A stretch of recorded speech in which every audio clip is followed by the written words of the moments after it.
A lot of the information about your grades, your grading periods, and so on are set up in your class settings. So you go to the settings field in the upper right-hand corner of the class that you want to set the periods for.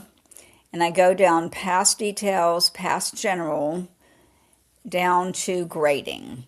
This allows me to add grading periods in, to add their dates. I can add another grading period if I want to. I don't, so I'm going to exit out.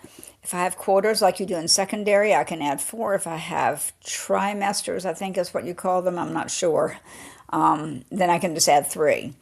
So I can also flip the little button that says apply to existing assignments, and the assignments that I have in these marking periods will be entered into the marking period based on their due date if there's a due date, or their creation date if there's no due date.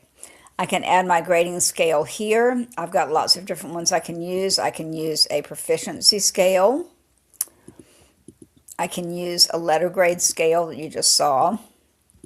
I can use a 4-point scale. I'm going to put it back on letter grade. Or, I don't know if you noticed that or not, I can create my own grading scale as well. So I'm going to have my scale here. I'm sure that your scales are probably determined by your department or your grade level if you're in elementary. Then if I scroll on down a little bit further, I have the choice of whether or not I want to add a draft grade for a missing assignment. So right now it says if I have an assignment that's missing, I'm going to give that person a 0. I can cut it off so that there's just no grade there. Up to you whether you leave it on or off.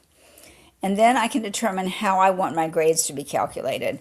I have them weighed by category right now, but I also have the option to have no overall grade at all or to use total points. I'm just going to leave it by category. I added these categories so that they would equal 100. It tells you how many points you have left. So I'm going to go ahead and put that homework category back in and make it 15%, like I had before. So that's how you set up your grades in Google Classroom. You can apply it to one class or apply it to all of your classes, and when you finish, you click Save.